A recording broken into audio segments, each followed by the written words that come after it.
Good morning. How are y'all? So like Frank said, we're in the book of James. And so the title of our series is Dealing with Real Life Issues, a study from the New Testament book of James. We are in part 7. And so what James does, right, is James tends to address many different topics. And a lot of these we've already covered, right? See, James tends to address joy and trials and wisdoms and temptation and works and faith and partiality and the word and the tongue and planning and bitterness and wrath and judging and arrogance and humility and riches, right? And patience and prayer and helping those, right? So all of these we've done, and we've already covered 6 of them, right? We've covered joy, we've covered trial, we've covered wisdom, we've covered temptation, we've covered works versus faith, prejudice and partiality, and now we are on words, the tongue, and speech. So, let me say this. If you have missed a Sunday and you want to know what we have said, let's say, about works and faith, please feel free to get online, go to West Oaks, or get on YouTube, go to westoaksfellowship.com, hit enter, and you will see all of our sermons, right, that are there, so you can easily go back. But today, we are in James chapter 3, verses 1 and 2, dealing with issues of the tongue and of speech and of the heart. So, let us get started. And before I do that, let me say this. In today's study, James is going to ask us to examine the tongue, its uses, and the content of our heart. So this is what I want you to do. I want you to look at your neighbor, right? Look at the closest person to you, all right? Now stick out your tongue. Now stick out your tongue. It's not rude. Stick out your tongue. I'm asking you to do it. All right, this is what we're going to talk about today, okay? That's what we're going to do. And so let's jump right in, James chapter 3. James chapter 3, verse 1 and 2. Not many of you become teachers, my brethren, knowing that such we will encourage stricter judgment. For we all stumble in many ways. If anyone does not stumble in what he says, he is a perfect man, able to bridle his whole body.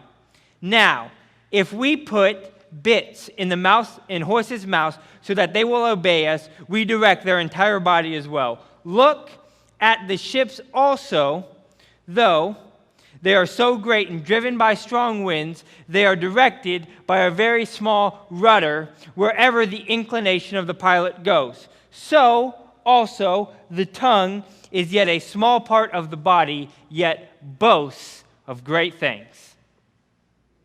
So, here's our first biblical truth of the day. In the Bible, the tongue is in reference to speech and communication, right? The tongue is in reference to speech and communication, right? Not the actual tongue, right? When the Bible is using the term mouth and tongue, it's not talking about the physicality of it. It's talking about its uses. Now, an average person spends about 1/5 of their life communicating with other people. Communicating with other people, right? So, I work pretty closely with Sean and Jacob. I see them all the time, right? Because we work together. And so, was it Thursday or Friday, I talked to you guys about this and you made fun of my cave, right? Because like the average person talks 1/5, I read that stat and I was like, guys, I get to work some days and I don't talk to anybody, right? Like I go back into my office and Sean and Jacob literally have nicknamed my office my cave. Because like I don't come out. But a majority of our life, a part of our life, a large chunk of our life, we are going to spend talking and communicating. And so, of course, if we're going to spend 1/5 of our life talking or communicating, the Bible is going to spend a little bit of time talking about that. So here's the first statement of fact today. The tongue is powerful. In life, there are very few things that are more powerful and influential than a person's speech. I'll give an example of this, and my wife is watching the sermon, so she's fine. I have this shirt, and I love this shirt. It's this bright orange Puma shirt. It's like one of my top 5 shirts, okay? I love this shirt. I bought this shirt before me and Ashley were married. About 2 years into our marriage, I walk out, I'm going to work, I put on my shirt, I walk out, and my wife says, "Why are you wearing that shirt? It's ugly." I stopped wearing the shirt. Now here's the funny part of the story. I quit wearing the shirt. So, about a year ago, my wife is going through my closet, because she does that, and she pulls out the shirt, and she says, "How come you never wear this shirt? I kind of like it." And so now, I can wear my shirt again. Right? Well, why? My wife didn't tell me, "Hey, go change." Right? She just gave me her simple opinion. And her simple opinion was, "Hey, that shirt's ugly." So my brain said, "Can't wear the shirt." Right? Well, see, the tongue is powerful. And James compares the tongue in the beginning to 2 things, right? The first thing that James compares the tongue to is a horse's bridle, right? So a bridle is a piece of equipment that you put in the horse's mouth, right? And it's able to control their whole body, right? Right? It's a bit, okay. The bridle is what goes on it. The bit is what goes in the mouth. Okay, right? So, the bit is in the mouth, right? And you're controlling the entire horse. Now, even the smallest horse is going to outweigh its rider. Okay? And if you are a tiny person, it's going to outweigh you by a lot. And it is physically stronger and faster than you are. So how do you control something that's bigger and faster than you? You put something in its mouth and make it bite down on it and guide it wherever it wants to go. Well, in the same way, he compares a rudder of a ship, right? So I've already taught this lesson, part of this lesson to the youth. And I said, "Hey guys," in my lesson with them, "Hey guys, what controls a ship? Like the direction the ship go?" And they're like, "The guy with the wheel."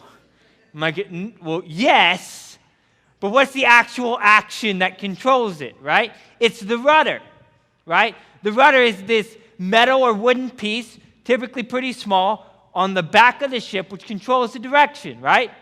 Pilot wants to go left, flips it, the rudder moves, boat moves. It's amazing. Well, both of these tools are small, yet they control something enormous in comparison to them, right? It controls the entire direction. Is it going to go left? Is it going to go right? Is it going to stop? Is it going to go forward? Small thing controlling something big. Well, in the same way, the tongue does that for humans. And here's what I mean by that.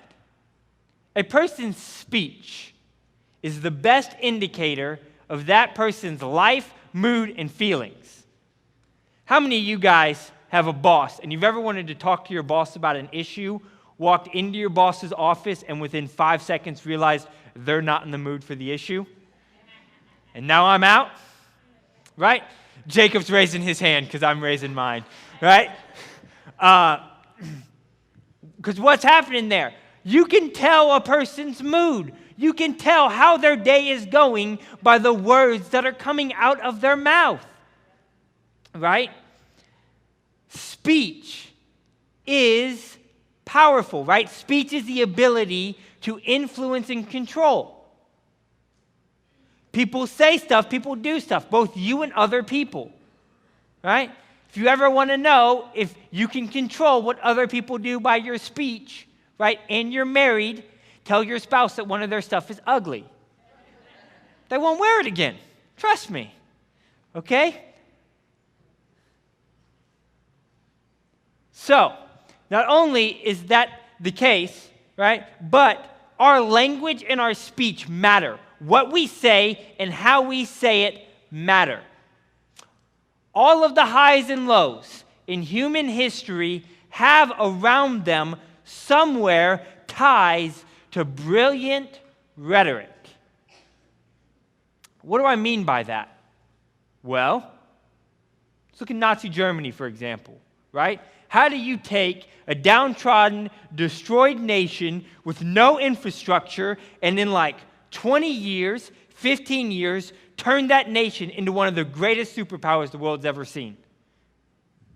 You get somebody who stands up and says, hey, we're a mighty people and this is what we should do.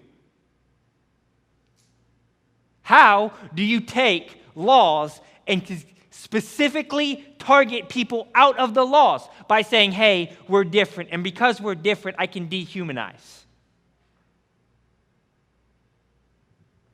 And my last example is terrorism. Here's my reason on why I say terrorism. Well, because what's one man's terrorist is another man's freedom fighter. And you may say like, oh, that's like a harsh statement to say. Okay, I'm going to back it up, and it might not be a popular backup, but I'm going to say it.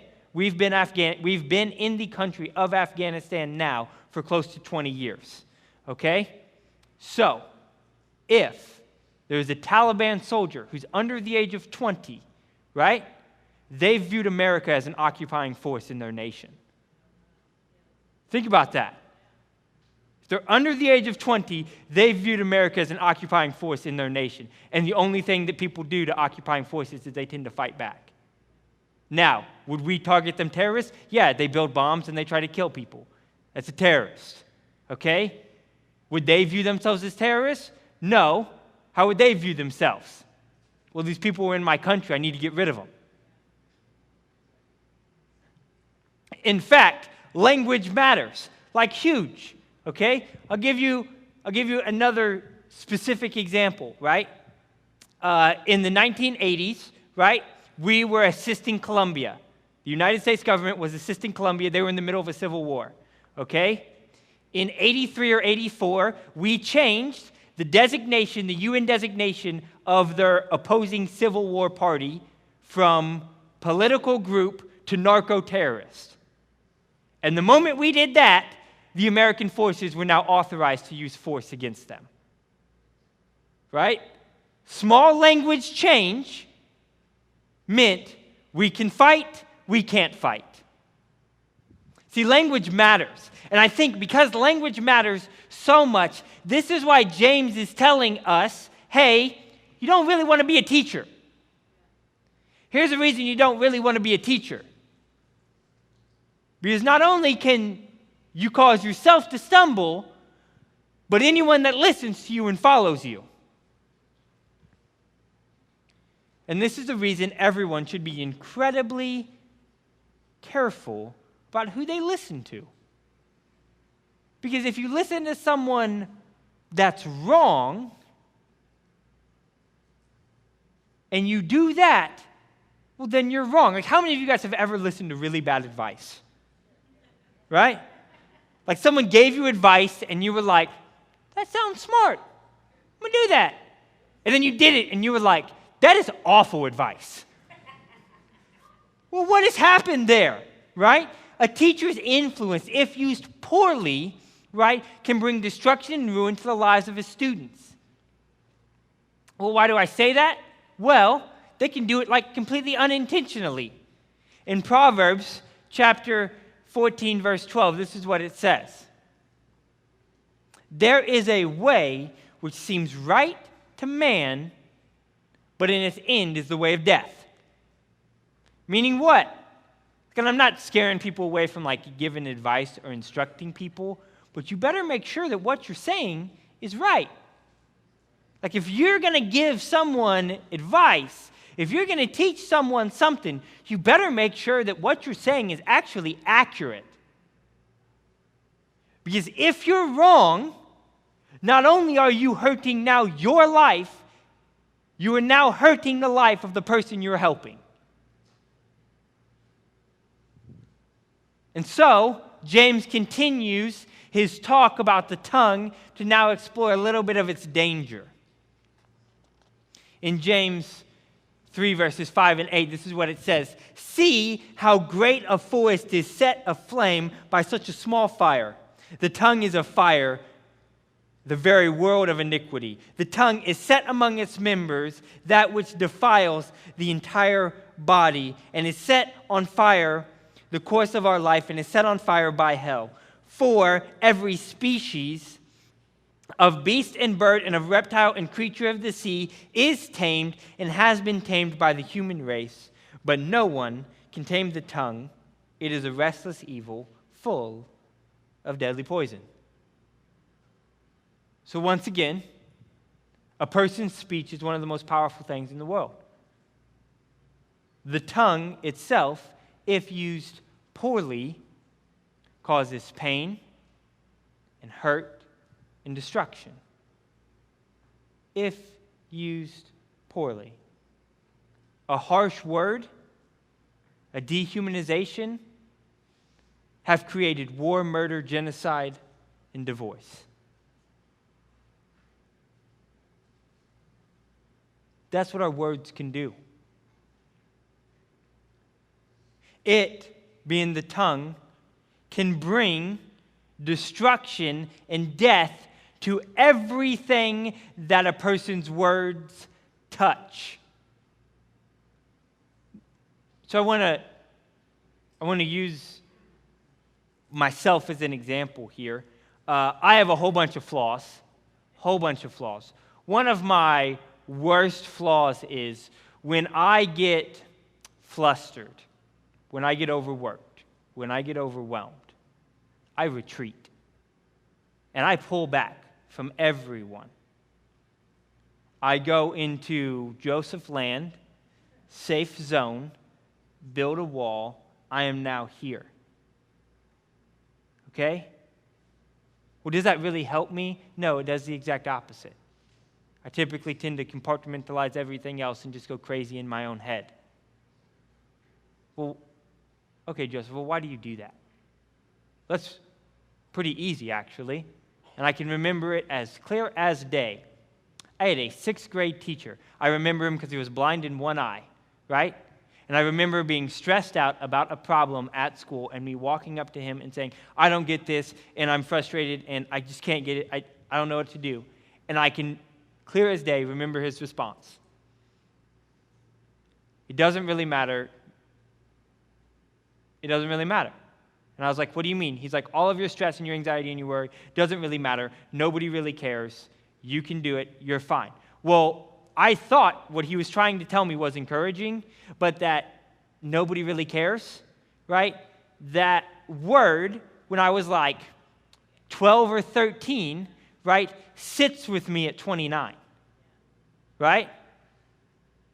So when those things happen, right, I feel the effects of words 16 years later, 17 years later. And here's why. In Proverbs chapter 15, verse 4, this is what it says. A soothing tongue is a tree of life, but perversion in it crushes the spirit. In Proverbs chapter 12, verse 18, there is one who speaks rashly is like the thrusts of a sword or the cuts of a sword. But the tongue of the wise brings healing. In Proverbs chapter 10, verse 11, the mouth of the righteous is a fountain of life, but the mouth of the wicked conceals violence. See, I believe that James calls the tongue a fire because the tongue presents potential danger. Potential danger. Just like a fire. Fire is a good thing. Without fire, a lot of people would freeze to death. Right? Without fire, you wouldn't be able to cook food. Right? Now, if I took that fire from its God-given potential and just threw it somewhere, well, now I got a problem. Well, see, The tongue is that way because the tongue has the potential to harm and to wound deeper than almost anything. And despite poor societal rhymes, words actually have power to do severe damage. And by poor societal rhymes, I mean we teach children a couple of phrases like, "Sticks and stones may break my bones, but words can never hurt me." Or, even better, right? "I'm rubber, you're glue. Whatever you say bounces off of me and sticks to you." Well, if that was the case, what you wouldn't see in our modern era is teen suicide rates skyrocketing because of bullying. You wouldn't see that. Why? Because our words wouldn't have an impact and an influence. And in all honesty, anyone that's experienced pain by someone's words knows that that's not true. Right? So to pretend like words don't have meaning, it's just wrong. See, the tongue is potent and it is dangerous, but the tongue also has the ability to bring life and healing. In Proverbs 18:21, this is what it says. "Death and life are found in the power of the tongue, and those who love it eat of its fruit." And so now I'm going to make another statement of fact. Another statement of fact. Here's my statement of fact. No one can tame the human tongue. There is not a person on the face of the earth that can tame their tongue. No one. And I'll explain this in a little bit, and you're looking at me like, "What do you mean by that? I don't cuss anymore. I'm good." We'll get there. How can this be? This is how. The tongue, right, our speech, is not a muscle or an action. It's a mirror into the contents of our heart. The tongue, our speech, is not a muscle and it's not an action. It is a reflection of our heart. Okay, Joseph, well, why do you think that? Well, because a much smarter man than me said it. Jesus said it in Luke chapter 6, verse 45. He said, "A good man out of good treasure from his heart brings forth what is good, and an evil man out of evil treasure brings forth what is evil. For his mouth speaks from what fills his heart." See, the tongue is uncontrollable because it's simply a reflection of a person's heart. The tongue is uncontrollable because it's a reflection of a person's heart. And so I use this example with the kids a lot. Like, Chance has probably heard this 200 times, so he's going to tune me out right now. If every day, for like 3 years, I wake up with a headache, right? I have a headache. I'm going to take some aspirin. I have a headache. I'm going to take some aspirin. I have a headache. I'm going to take some aspirin. And I never decide, maybe it's weird that I have a headache every day for 3 years. Maybe I should go get it checked out. If I just treat the symptoms and I have a brain tumor that's killing me, I haven't done anything. If you just treat the tongue and never treat the cause of it, you've done nothing. See, all sin known to man fades with age, but the tongue grows stronger. Why do I say this? Just read Ecclesiastes. You have a man at the end of his life who's done everything. And what does he say? Well, it's vanity, right? Eventually, you're going to hit a point where you're not going to need more money. Eventually, you're going to hit a point where you're not going to desire sex. Eventually, you're going to hit a point where you're not going to need, right, more, like you're not going to be jealous. Like, I don't think I'm going to be jealous sitting 95 somewhere, right? But you know what I can do at 95? Speak. I can do that. And you know what happens? Over time, the source, the heart, gets more polluted. It doesn't get better if I've never dealt with it.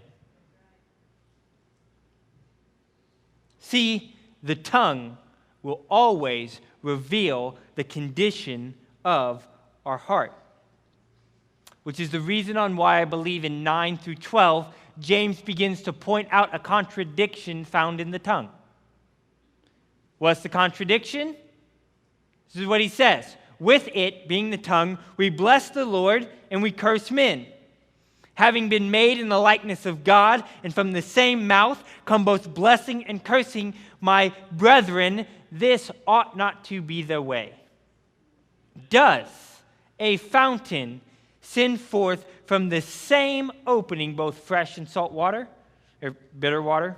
Can a fig tree, my brethren, produce olives, or a vine produce figs? Nor can salt water produce fresh. So what's James pointing out? Well, James is pointing out a contradiction here that's typically found in the tongue. He's saying, look, here's the problem. Blessing and cursing both come out of the same source. So what does that tell you? It tells you that you don't have a blessing problem and you don't have a cursing problem. You have a source problem. You have a heart problem.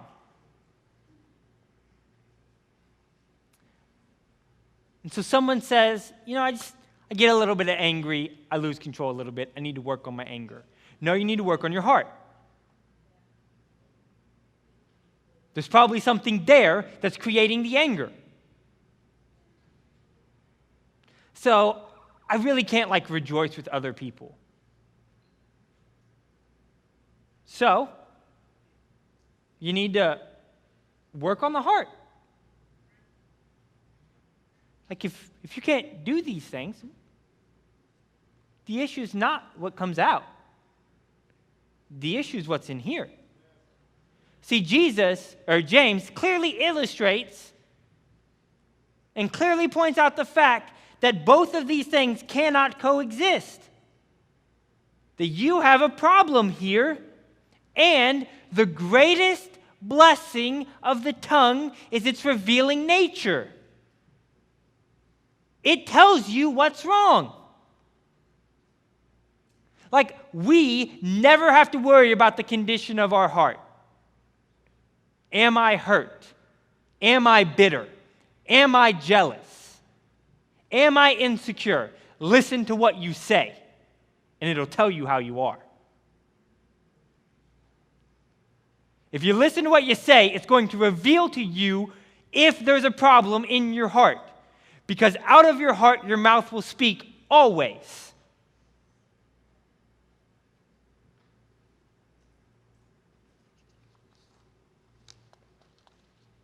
And because of that, this is why I think James says this in James chapter 1, verse 26, which we skipped over. If anyone thinks himself to be religious and yet does not bridle his tongue, but deceives his own heart, this man's religion is worthless. Why does he say that? Not because you can't control your tongue, because if what comes out of your tongue defiles you, then there's a problem not with your tongue, but with the source. And if there's a problem with your source and you're pretending hey, no problem here, I'm great, what value is that? What value is that? And so the rest of this isn't on your outline. I didn't put it on your outline because I just want to have a time to self-reflect for a little bit. So here's my question. What's the condition of your heart? What's the condition of your heart? Because the condition of your heart will show in the condition of your tongue. And so I want to share with you guys a couple of examples. See, a critical heart will have a critical tongue. A critical heart will have a critical tongue. Are you critical of everything in your life? Can no one be good enough? Every single time you walk in, well, that's not good enough. got to fix it. Got to do this little bit right here. Can you not rejoice in other people's work? Right? Oh, yeah, the Astros won. Woo! Yeah, but they had to do a walk-off in the ninth. Are you kidding me? Their bullpen gave it up in the ninth. What is up with this? Like, if we had a better bullpen, then this is good. Now we're going to get smashed by the Nationals. Right? What are you thinking? Right? What? What? If you have a self-righteous heart, it tends to present itself with a judgmental tongue. And once again, you'll be able to tell how your own tongue is. Because I guarantee you that there's people here who have walked away from a situation and thought, was I a little judgy there? You mean to be. Did it come across that way? Or, what's even better, you had someone really close to you be like, hey, you know you're judging that person right now, right? No, I'm not. I'm just pointing out fact. Fact sure sounds a lot like judgment, right? I mean, that's the greatest thing about other people is other people see your blind spots and you don't see your blind spots, a.k.a. that's why they're called blind spots, right? Like if you could see your blind spot, it wouldn't be a blind spot. It'd just be a spot, okay? See, a bitter tongue tends to produce an acidic tongue, or a bitter heart tends to produce an acidic tongue. If you're bitter, something's eating you alive, everything you touch is going to eat you alive. And you'll see it, right? Scripture says that bitterness rots bones. Why? Because everything you touch is going to be influenced by the wound that's there. By the wound that's there. Here's my favorite one. An ungrateful heart will produce a grumbling tongue. An ungrateful heart will produce a grumbling tongue. What does that mean? You know, dinner could have been better. You know, man,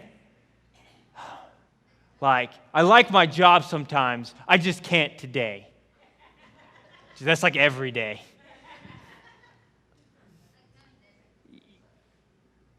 Can you not rejoice? Like if you can't rejoice, like if you have the honest problem of, I cannot rejoice. Whoa. What's happening here? Maybe there's a problem if everything you do is a complaint. And the last one, a wounded heart tends to have a really angry tongue. A wounded heart tends to have a really angry tongue. And this is most evident in the explosive nature of man, right? Well, why? Because typically something just struck a nerve. And what just struck a nerve isn't really a nerve, it's a heart problem. And so, what's the problem here? Because it's not the tongue. Having a critical tongue, having a judgmental tongue, an acidic and a grumbling and an angry tongue, I can focus on those all day long. But if I never deal with the root cause, then I haven't done anything because my mouth is always going to speak from what is in my heart. I will never get to a point in where I can mask it. Like I might be able to mask it for a little bit. I might be able to mask it in certain situations, right? But you know who I can't mask it from? Probably yourself and God. And so on the flip side of that, here's 4 positives. A loving heart tends to produce a gracious tongue. And once again, if you begin to look and say, you know, I don't really have a gracious tongue, maybe the issue's the other way. A faithful heart tends to produce a truthful tongue. A peaceful heart tends to produce a reconciling tongue. No need for conflict. And a trusting heart tends to produce an encouraging tongue. So I am going to speak super personally here. Okay? I did this list of the criticals, and I was like, I think I'm pretty good here. I did the list of the positives, and I said, I don't think I'm good here. I don't think I'm good here. A, I look for conflict sometimes I shouldn't look for conflict. I wouldn't necessarily call my tongue a reconciling one. And I don't necessarily know if I'm super encouraging to people. I'm more like, hey, quit being dumb. I don't really know if that's encouraging or not. Right? Well, okay, Joseph, well, why is that? Well, A, I don't know if I'm an incredibly peaceful person. All right, Lord, now me and you got to start having a conversation about how I can get more like you. I also don't know if I'm an incredibly trusting person. Because I don't know if I'm an incredibly trusting person, it's really hard for me to open up to a point to let someone come in that I can encourage them enough. And so here is my question, and we're going to get ready to take communion, and I think that I would be ill-advised, I think it would be unwise to just take communion and walk out of here and act like nothing has happened. Because something has. And here's what's happened. What's the condition of your heart? Is your heart marked by encouragement and edification and loving others? Or has your heart been wounded in some way, and in it is producing bitterness and jealousy and anger and selfishness? If this is the case, then we shouldn't leave today with that. You would never want to say, okay, I have this giant wound in my heart, but now I'm just going to walk around and never do anything with it. And that's the benefit of God's people, is because we're here. And we're here to love, and we're here to encourage. And so in a minute, we're going to get ready for communion, but this is my plea to you. If you're looking at this and you're saying, you know what, I can definitely see that I have a heart problem because of what comes out of my mouth, then maybe we shouldn't leave today like that. And so the prayer team is going to be on the side, and my encouragement to you is do not leave today. Do not take communion. Do not walk out of this place with this burden on you. If you have a heart problem, then let's begin to deal with the heart problem. Let's become a people of God marked by love and edification and encouragement. I mean, how good would it be to be able to jump up and down with one another? Right? You got a new car? That's awesome. Right? You got a new house? That's awesome. You're going to get married? That's awesome. You got a new job? That's awesome. How good would that be? Our culture doesn't like jumping up and down for one another, people. We like, oh, you paid that much for that car? That's what our culture's like. People of God should never be that way. We should be marked by our love for one another. And the best way to see that is what comes out of my mouth. And so today, in this moment, we're going to get ready to pray, but let's begin to check our heart. And if you're there and there's something on your heart that's weighing on you, we would love to pray for you.